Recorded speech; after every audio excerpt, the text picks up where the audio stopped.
Breaking news mga kabayan, muling nagbanta ng pangbobomba sa isa't isa ang US at Iran. Pangalawang balita, isang pag-atake ang naganap sa southern part ng Israel at inamin ng Houthi na sila ang may kagagawan dito. Pangatlong balita, isa umanong bagong hypersonic missile ng Japan ang nakatutok ngayon sa Navy ng China. Bago tayo magumpisa, baka pwede pa like ng video na ito. Malaking bagay na to sa aming mga content creators. Maraming salamat po.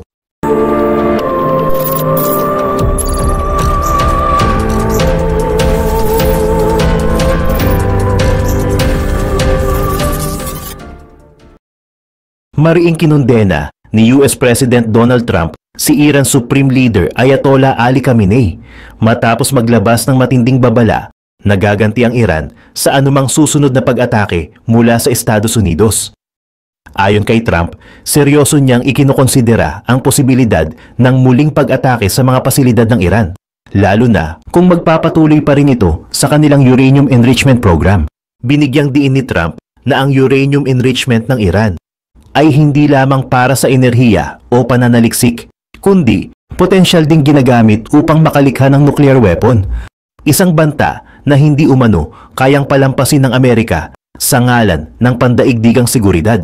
Dagdag pa ni Trump, hindi sapat ang mga pahayag ng Iran na ang kanilang programa ay para sa mapayapang layunin dahil sa dami ng ulat at impormasyon mula sa intelligence community na nagpapakita ng posibleng militarisasyon ng kanilang teknolohiya. Samantala, nag-warning rin ang Iran na muling aatakihin ang mga military base ng US sa gitnang silangan, partikular na sa mga bansang may presensya ng tropang Amerikano tulad ng Iraq, Qatar at Bahrain. Ayon sa mga opisyal ng Iran, hindi dapat ipagwalang bahala ng Amerika ang kakayahan nilang umatake at hindi rin umano dapat isipin ng Washington na mananatiling tahimik ang Iran sa harap ng patuloy na panggigipit at pananakot. Dagdag pa ng Iran, ang pakikialam ng Estados Unidos sa rehiyon ay lalo lamang nagpapalala sa tensyon at maaaring magdulot ng mas malawak na digmaan kung hindi ito titigil. Sa iba pang mga balita, inako ng mga Houthi sa Yemen ang responsibilidad sa isinagawang ballistic missile attack na tumarget sa katimugang bahagi ng Israel. Ang nasabing pag-atake ay bahagi ng patuloy na tensyon sa rehiyon, kung saan dumarami ang mga insidenteng kinasasangkutan ng mga grupong kaalyado ng Iran laban sa Israel, kasabay ng lumalawak na epekto ng digmaan sa pagitan ng Israel at iba't ibang puwersang proxy sa gitnang silangan. Sa isang opisyal na pahayag, sinabi ng mga Houthi, isang grupong rebelde sa Yemen na may matibay na ugnayan sa Iran, na kanilang pinuntirya ang isang sensitibong target ng kaaway na Israeli sa lungsod ng Beersheba, isang mahalagang syudad sa timog Israel na may mga pasilidad militar at pang-infrastruktura. Ayon sa ulat, tumunog ang mga air raid sirens sa lugar bilang babala sa mga residente tungkol sa incoming projectile at pansamantalang itinigil ang mga pampublikong aktibidad. Ayon sa pahayag ng Houthi, matagumpay naming na isakatuparan ang operasyon sa tulong ni Allah, na tila nagpapahiwatig na ang target ay kanilang tinamaan o naabot ang layunin ng kanilang misyon, bagamat walang eksaktong detalye kung ano talaga ang tinamaan.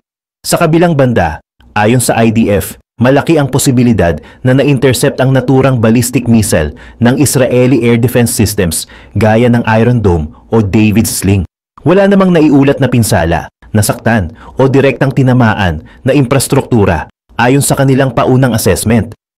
Gayunpaman, nagpapatuloy ang kanilang pagsusuri sa lugar upang matukoy kung may mga immediate effect ang nasabing insidente.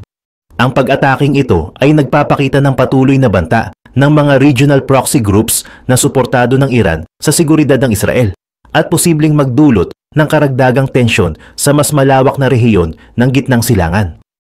Samantala, sa iba pang mga balita, inilunsad ng Japan ang isang mobile hypersonic missile system na dinisenyo upang malampasan ang layered carrier defenses ng China at bantaan ang kakayahan ng North Korea na magpanatili ng armas nuklear.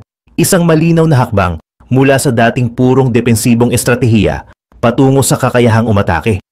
Ayon sa ulat ng Asian Military Review ngayong buwan, ipinakita ng Japanese Ground Self-Defense Force sa Fuji Firepower 2025 ang Hypervelocity Guided Projectile.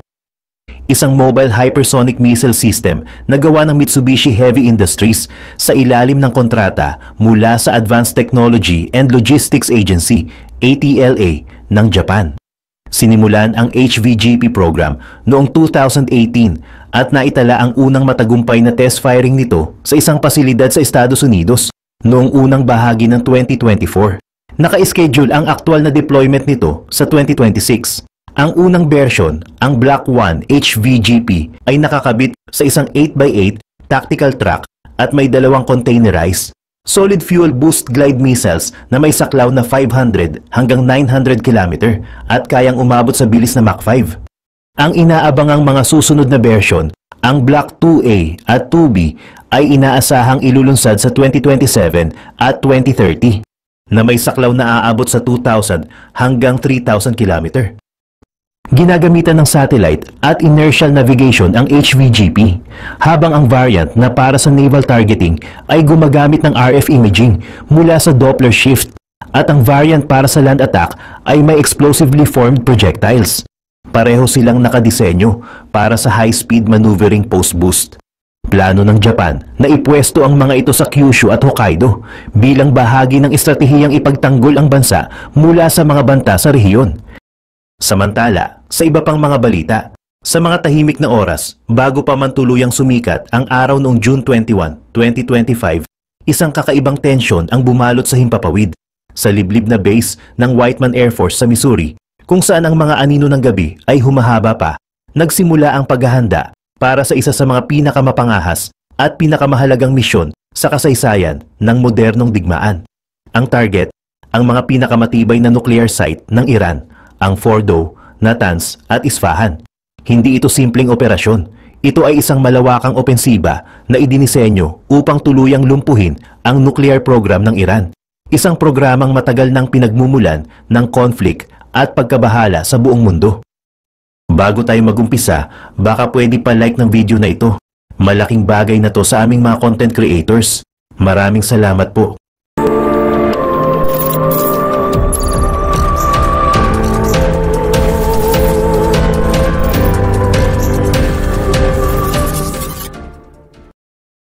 Ang paglulunsad ng United States ng humigit kumulang 125 na eroplano upang tamaan ang mga site na ito ay nagpapahiwatig ng determinasyon at pangako na pigilan ang anumang banta sa pandaigdigang seguridad.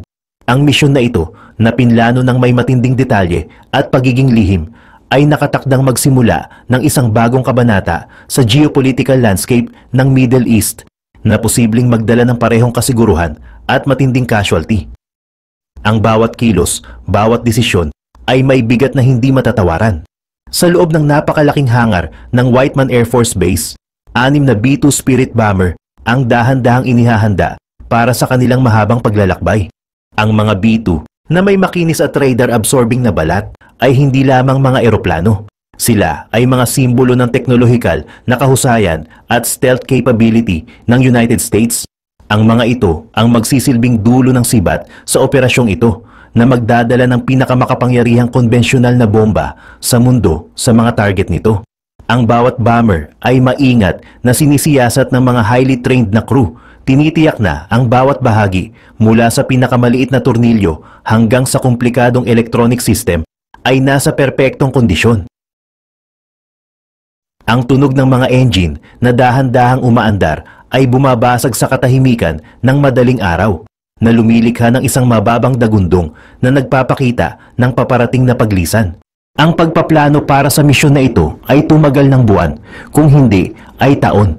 Ang pagod ng piloto ay isang pangunahing konsiderasyon sa mga paglipad na tatawid sa kontinente na walang tigil. Kaya't ang United States ay madiskarteng naglagay ng mga kaalyadong base sa Qatar, Diego Garcia at sa Guam. Ang mga base na ito ay gagamitin bilang mga forward operating base at refueling point na nagpapahintulot sa mga crew na makapagpahinga at matiyak na ang mga eroplano ay may sapat na gasolina para sa buong misyon. Particular, ang mga B-2 mula sa P-509 Bomber Wing ay nag-deploy na mula sa Diego Garcia na nagpapakita ng kanilang pagiging handa at pagiging malapit sa operating area. Ang bawat detalye ng ruta ng flight, ang mga altitude at ang mga refueling rendezvous point ay na-brief ng paulit-ulit sa mga piloto na inukit sa kanilang isip ang bawat posibleng senaryo. Ang oras ng pag-alis ay sadyang pinili para sa madaling araw upang samantalahin ang takip ng kadiliman na nagpapataas ng stealth advantage ng mga B-2 bomber. Habang ang mga B-2 Spirit bomber ay lumilipad patungo sa Iran, isang iba't ibang uri ng lihim na operasyon ang nagaganap sa ilalim ng tubig. Humigit kumulang 30 cruise missile ang inilunsad mula sa mga nuclear submarine ng United States na nakalubog ng malalim sa rehiyon. Ang dulo ng missile ay sumisira sa ibabaw ng tubig at ang mga rocket booster ay umiilaw, nagtutulak sa missile sa landas nito. Ang mga booster ay nahuhulog sa sandaling lumabas ang missile sa tubig. Ang pangunahing engine ng cruise missile ay umiilaw at pagkatapos ay automatic nitong bubuksan ang pakpak nito. Ang mga missile na ito ay nagdulot ng malaking pinsala sa itaas ng lupa at nakasira ng kuryente sa mas mababang antas kung saan matatagpuan ang mga centrifuge. Malayo sila sa pinsala sa ibabaw, napuputol sa kuryente sa mas mababang antas kung saan matatagpuan ang mga centrifuge. Nasira rin ang above ground section ng pilot fuel enrichment plant. Samantala, sa himpapawid sa buong Arabian Sea, inilunsad ng mga carrier ng United States ang mga FAA-18 Super Hornets at EA-18G Growlers. Ang mga Super Hornets ay nagsisilbing air cover at pangunahing puwersa ng atake, habang ang mga Growlers ay mga electronic warfare aircraft na ang pangunahing tungkulin ay guluhin ang mga sistema ng pagtuklas ng kaaway. Ang mga Growlers ay gumamit ng electronic interference na muling pinapalitan ang frequency ng Iran sa static upang i-intercept ang kanilang communication at targeting systems. Ang layunin ay lumikha ng pagkalito para sa mga piloto ng Iran na ginagawang halos imposible para sa kanila na subaybayan ang mga incoming bombers. Kung sakaling susubukan ng fighter jet ng Iran na lumapit, handa ang FA-18 na makipaglaban. Ang mga airborne warning at control system aircraft ay patuloy na nagbigay ng mahahalagang impormasyon sa mga piloto, kabilang ang mga posisyon ng kaaway at paglulunsad ng long-range missile na nagbibigay ng isang komprehensibong larawan ng sitwasyon sa himpapawid. Ang mga KC-135 Stratotankers puno ng gasolina at naghihintay sa friendly airspace sa Saudi Arabia. Handang mag-refuel sa mga bomber upang matiyak na mananatili sila sa himpapawid hanggang matapos ang misyon. Habang ang mga target ay pumasok sa range, ang mga crew ay nahaharap sa isang kritikal na desisyon. Maglunsad ng standoff missile mula sa daan-daang milya ang layo o bumaba upang maghulog ng bunker-busting bomb ng direkta sa mga fortified site. Sa kasong ito, pinili ang huli para sa mga pinakamatitibay na target. Ang pangunahing sandata para sa pagtama sa mga pinakamatitibay na target ay ang GBU-57 Massive Ordnance Penetrator. Hindi ito ordinaryong bomba. Isa itong dambuhalang bomba, may bigat na 30,000 pounds o humigit kumulang 14,000 kilograms at dinisenyo upang bumuo ng hanggang 200 feet sa ilalim ng lupa. Gawa ito sa espesyal na high-performance steel alloy at nilagyan ng 4 active lattice fins at isang precision guidance system na gumagamit ng military-grade GPS. Dahil sa laki at bigat ng bomba, ang eroplano ay makakapagdala lamang ng 2 sa mga sandatang ito sa bomb bay compartments nito. Bagamat kulang ito sa thrusters, ang sandata ay nilagyan ng 4 active lattice fence at isang precision guidance system na nagpapahintulot dito na tumpak na lumipad patungo sa target nito gamit ang military-grade GPS. Ang proseso ng paggamit ng bomba ay sumusunod sa 5 detalyadong hakbang. Una, ang pagpapalabas ng sandata. Ang bomba ay inilabas mula sa napakataas na altitude. Ang taas ng paglulunsad ay gumaganap ng isang mahalagang papel sa trajectory at pagiging epektibo nito. Ang layunin ay bigyan ng bomba ng sapat na oras at distansya upang magawa ang kinakailangang pagsasaayos sa kurso nito. Pangalawa, ang accuracy ng target. Ang bomba ay nilagyan ng advanced guidance technology kabilang ang GPS at inertial navigation systems na gumagamit ng military-grade satellites upang matiyak ang accurate na pagtama. Ang mga sistemang ito ay patuloy na sinusubaybayan ang posisyon ng bomba na may kaugnayan sa target.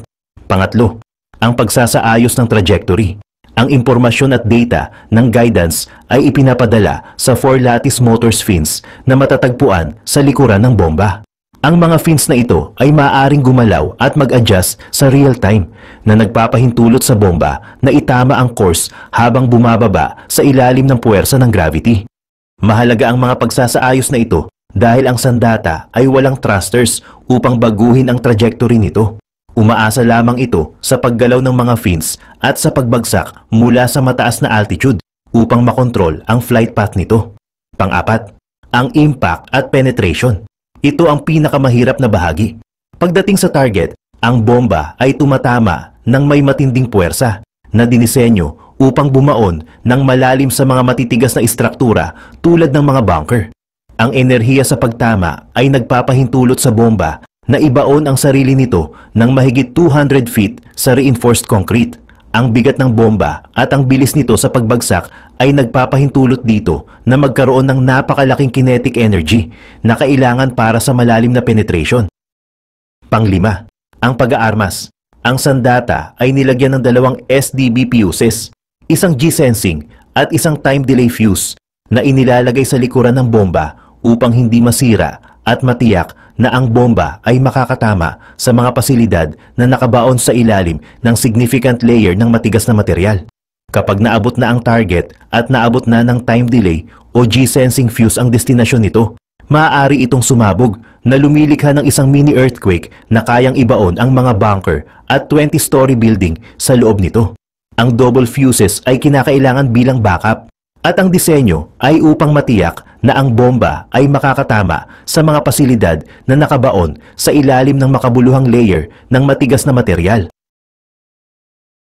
Ang pangunahing layunin ng United States ay lumpuhin ang nuclear program ng Iran sa pamamagitan ng pagtama sa mga critical na site ng enrichment, partikular ang Fordow, Natanz at Isfahan. Ang Natanz, halimbawa, ay isang malawak na pasilidad na kinabibilangan ng 6 na gusali sa itaas ng lupa at 3 underground structure. 2 sa mga underground structure na ito ay sapat na malaki upang maglaman ng 50,000 centrifuges ayon sa Nuclear Threat Initiative. Para sa site na ito, ang mga cruise missile ng United States Navy ang nagdulot ng malaking pinsala. Sumabog ang mga ito sa itaas ng lupa. Sinira ang mga bahagi ng ventilation at power system sa mas mababang antas kung saan matatagpuan ang mga centrifuge. Nasira rin ang above-ground section ng pilot fuel enrichment plant na nagdulot ng malaking kapinsalaan sa operasyon ng pasilidad. Ngunit ang Fordow ang pinakamalaking hamon at ang tunay na testamento sa kapangyarihan ng GBU-57. Hindi tulad ng Natanz, ang Fordow ay matatagpuan ng malalim sa ilalim ng lupa at pinoprotektahan ng malawak na fortification, kabilang ang mga layer ng reinforced concrete at lupa na dinisenyo upang makayanan ang karamihan sa mga konbensyonal na pag-atake. Bagamat pinuntirya ito ng Israel gamit ang kanilang sariling advanced bunker-busting munitions noong June 13, 2025, nabigo ang kanilang mga bomba na makalusot sa matinding proteksyon. Ang kanilang mga bomba ay nahirapan sa pagtago sa siksik na shielding at ang mga resulta ay malayo sa pagiging tiyak. Ang layunin ay pahinain ang mga depensa, layer by layer. Dito pumasok ang United States na naghulog ng humigit kumulang 12 GBU-57 sa mga site na ito. Ang GBU-57 na kayang tumagos ng humigit kumulang 200 feet underground o katumbas ng isang 20-story tall building ay matagumpay na nakalusot at sinira ang Fordow Nuclear Enrichment Facility.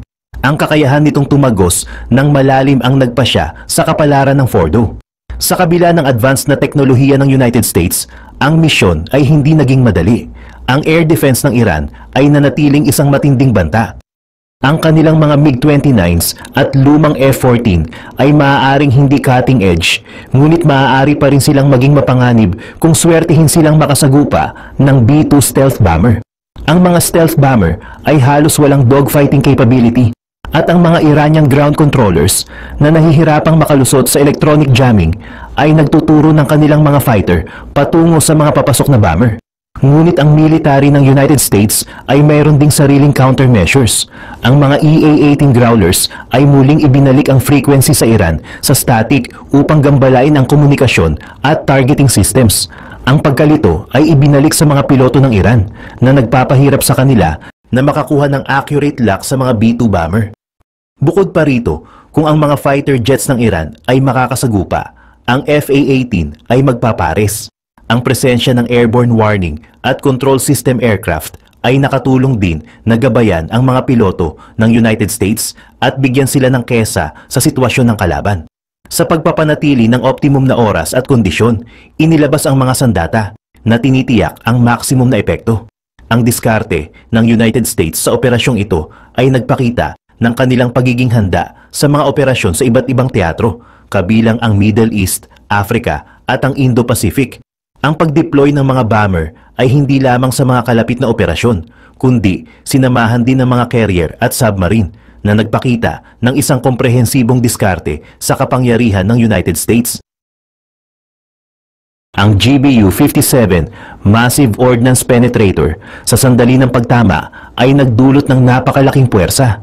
Ang enerhiya sa pagtama ay nagpapahintulot sa bomba na ibaon ang sarili nito ng mahigit 200 feet sa reinforced concrete na tinitiyak na naihatid nito ang payload ng tumpak kung saan ito intended para sa maximum na epekto. Ang disenyo ng bomba ay ginawa upang magdulot ng pinsala na mas malalim kaysa sa karaniwang mga bunker buster bombs. Ito ang dahilan kung bakit kinailangang idisenyo muli ang mga fuse upang matiyak na ang bomba ay makakatama sa mga pasilidad na nakabaon sa ilalim ng significant layer ng matigas na material. Ang tagumpay ng United States sa pagtagos sa mga pinakamatitibay na nuclear site ng Iran ay isang malaking pahayag. Ang mga pasilidad na ito ay hindi lamang nakatago. Sila ay nakabaon sa ilalim ng mga layer ng reinforced concrete at lupa na sadyang dinisenyo upang makayanan ang karamihan sa mga konbensyonal na pag-atake. Bagamat ang Israel ay nagbobomba sa mga nuclear site ng Iran mula pa noong June 13, 2025, nabigo silang tagusin ang mga ito gamit ang kanilang sariling bunker buster bombs na nakakasira lamang ng mga ventilation shaft. Ang kanilang mga sandata ay hindi pa nakakatagos ng buo sa pinakamatitibay na underground nuclear site ng Iran. Ang layunin ay unti-unting sirain ang mga depensa, layer by layer. Dito pumasok ang B-2 Spirit na lumilipad malapit sa target, bubuksan ang bomb bay door at ihuhulog ang 30,000 bunker buster weapon nang walang anumang interference mula sa Iranian air defense system. Ang resulta ay mas mapagpasya na posibleng masira o tuluyang masira ang mga underground uranium enrichment facility sa isang bagsakan. Ang pagtatangkang ito ay hindi lamang tungkol sa pagsira ng pisikal na infrastruktura.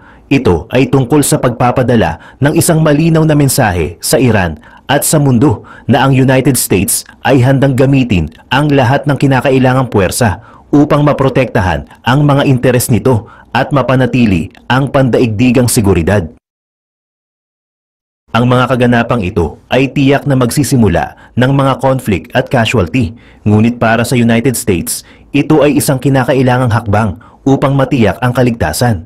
Ang misyon na ito ay nagpakita ng isang bagong antas ng koordinasyon at kapangyarihang militar. Mula sa tumpak na paglulunsad ng missile sa ilalim ng dagat hanggang sa stealthy na paglapit ng mga B-2 bomber at ang nakakawasak na kapangyarihan ng GBU-57, ang operasyon ay isang perpektong pagpapatupad ng taon ng pagpaplano at pagsasanay. Ang kinabukasan ng rehiyon ay mananatiling hindi tiyak, ngunit ang isang bagay ay malinaw. Ang United States ay nagpakita ng kanilang determinasyon na hindi papayagan ang Iran na maging isang nuclear power. Ang matagumpay na pag-atake sa mga nuclear site ng Iran ay may malawak na implikasyon hindi lamang para sa Middle East kundi para rin sa pandaigdigang politika. Ang aksyon ng United States ay nagbigay ng malinaw na mensahe tungkol sa kanilang red line pagdating sa nuclear proliferation. Ito ay nagpapakita na handa silang gumamit ng puwersang militar upang pigilan ang mga bansa na makakuha ng nuclear weapon, lalo na kung ang mga bansang ito ay itinuturing na nagbabanta sa regional at pandaigdigang seguridad. Para sa Iran, ang pinsala sa kanilang nuclear facilities ay isang malaking hamon. Bagamat ang lawak ng pinsala ay maaaring hindi agad na makikita, ang pagkasira ng mga pangunahing enrichment site tulad ng Fordo at Natanz ay tiyak na magpapabagal sa kanilang nuclear program sa loob ng maraming taon. Ito ay maaaring magdulot ng internal na kaguluhan sa Iran, lalo na kung ang kanilang pamahalaan ay hindi makapagbigay ng mabilis na sagot o solusyon sa krisis na ito. Ang insidente ay maaaring magpalala ng kanilang relasyon sa ibang bansa at posibleng magpalakas ng mga umiiral ng sanctions laban sa kanila. Ang reaksyon ng mga kaalyado at kalaban ng United States ay magiging kritikal. Ang mga bansa sa Middle East, lalo na ang mga may matagal ng tensyon sa Iran, tulad ng Saudi Arabia at Israel, ay maaaring makita ang pag-atake na ito bilang isang kinakailangang hakbang upang mapanatili ang balanse ng kapangyarihan. Maaaring magbigay ito sa kanila ng tiwala na ang United States ay seryoso sa pagpigil sa nuclear program ng Iran. Gayunpaman, ang mga bansang may mas malapit na relasyon sa Iran, tulad ng Russia at China, ay maaaring magprotesta at kondenahin ang mga aksyon ng United States na posibleng magpalala ng mga pandaigdigang tensyon. Ang conflict ay tiyak na magpapatuloy sa iba't ibang anyo. Ang Iran ay maaaring maglunsad ng mga counter-attack sa pamamagitan ng kanilang mga proxy group sa rehiyon o sa pamamagitan ng cyber attacks. Ang posibilidad ng isang malawakang digmaan sa Middle East ay nananatiling isang seryosong pag-aalala at ang United States at ang kanilang mga kaalyado ay kailangang maging handa para sa anumang posibleng reaksyon. Ang kailangan ngayon ay maingat na diplomasya at matalinong pagpapasya upang maiwasan ang karagdagang paglala ng sitwasyon. Ang kaganapan ding ito ay magbibigay ng mahahalagang aral para sa hinaharap ng modern technology war. Ang kahalagahan ng stealth technology, precision-guided munitions, at integrated intelligence systems ay higit na binigyang diin. Ang operasyong ito ay magiging case study para sa mga militar sa buong mundo na nagpapakita kung paano maaaring gamitin ang advanced na teknolohiya upang makamit ang mga estratehikong layunin ng may minimal casualty sa panig ng umaatake. Ang kapalaran ng Middle East ay nakasalalay sa mga susunod na hakbang ng lahat ng kinaukulang partido. Ang aksyon ng United States ay naglatag ng isang bagong baseline para sa international relations sa rehiyon. Ang tanong ay kung paano tutugon ang Iran at kung paano ito makakaapekto sa pandaigdigang kapayapaan at seguridad sa mga darating na buwan at taon.